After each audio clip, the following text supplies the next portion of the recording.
клієнти Добробыта, Белаграпромбанка, Белінвестбанка, Банка развіцця хвалююцца, што зараз будзе з іхнімі карткамі. Таму што мы ведаем, раней гэтыя якраз банкі былі там адлучаны ад сістэмы SWIFT, а зараз вось людзі, асабліва хто аказаўся ўжо тут на адпачынку, такія, а што з карткамі будуць, не будуць яны працаваць?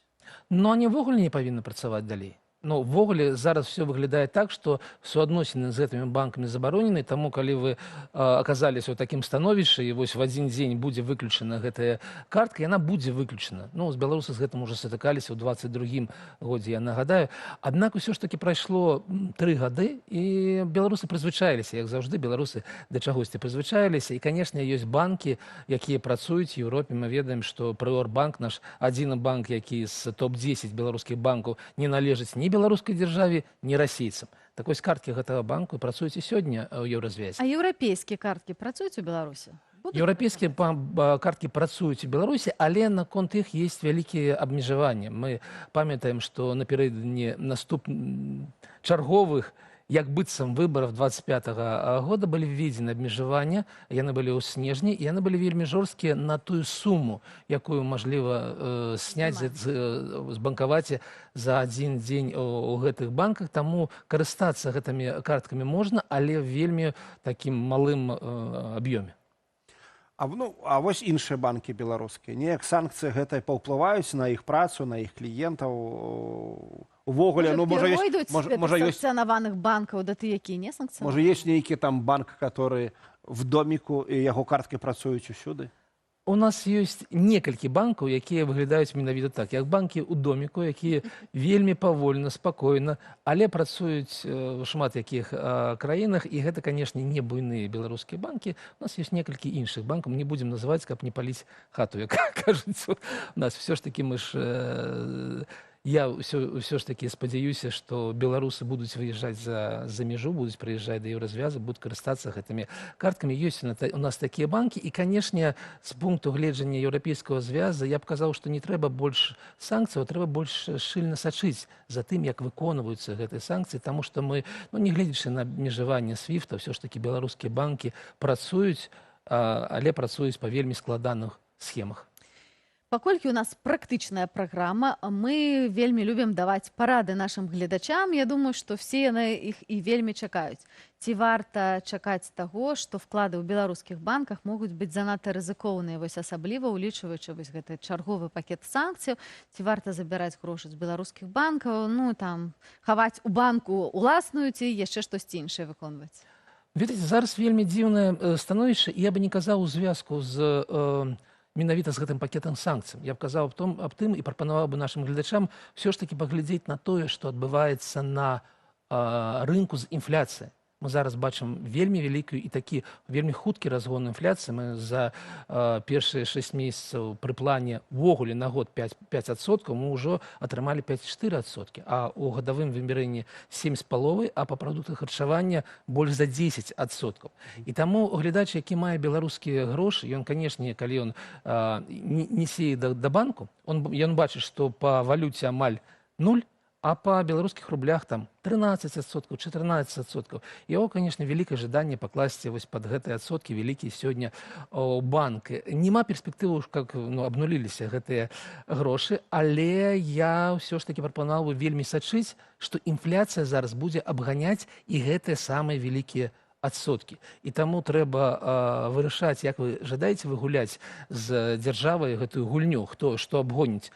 Будзе больш падаражэння гэтых тавараў. Вы інфляцыю ці на вас? Вы інфляцыю ці на вас. Ну, для таго, каб гуляць, трэба быць спекулянтам, трэба гуляць на вялікія грошы. Все ж таки, калі у вас асноўная мэта гэта захоўваць некую стабільнасць, то, канешне, трэба вось аб гэтым паразважаць. Ну і другое пытанне. У нас зараз дзіўная Беларусі сучаснасць, таму што мы бачым, як долар патаннеў, дзякуючы працы Трампа.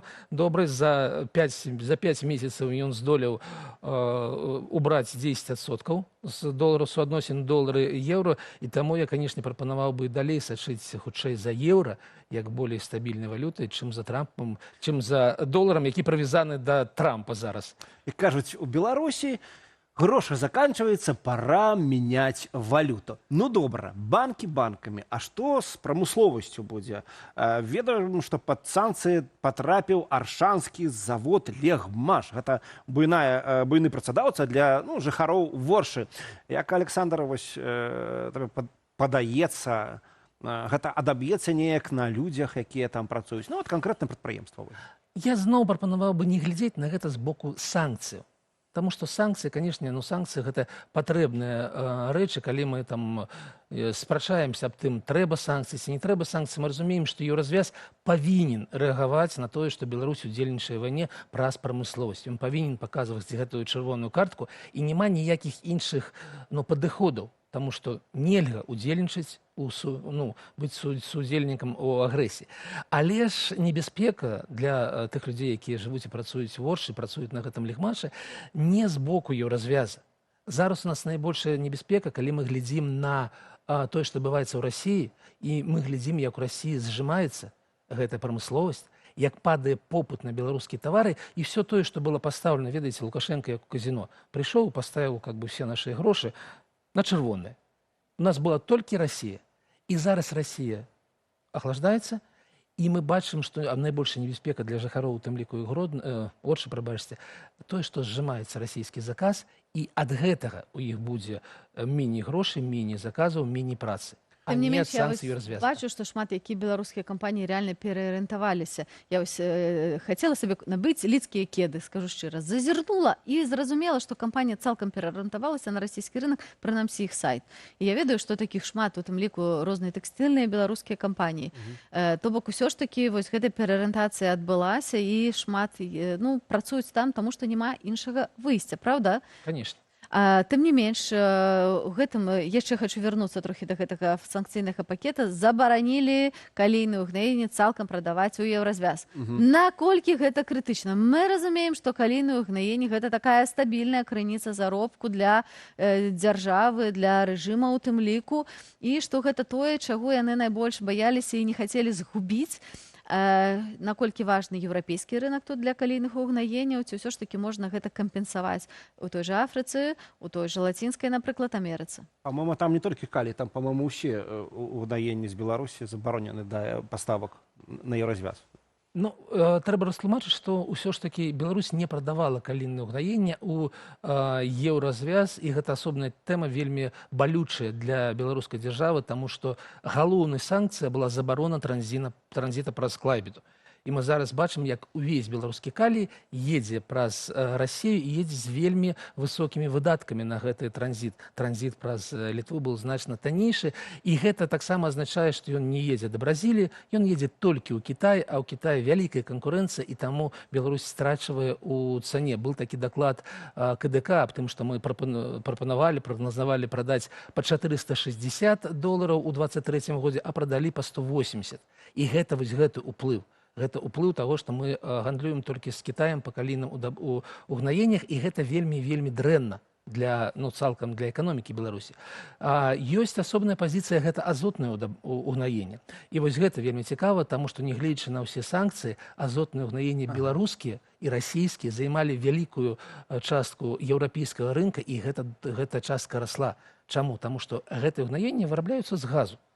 Там 80-60-80% гэта газ, і мы разумеем, што газ у Беларусі і ў Расіі, ён у 3 разы таннейшы, чым газ у Польшы ці Германіі. І таму гэтыя ўгнаенні мелі вялікую маржу, вялікі такі запас па цане, і былі вельмі выгадны для еўрапейскіх гэтых самых сельгоспрадпрыемстваў, і таму гэта найперш удар па гэтай частцы.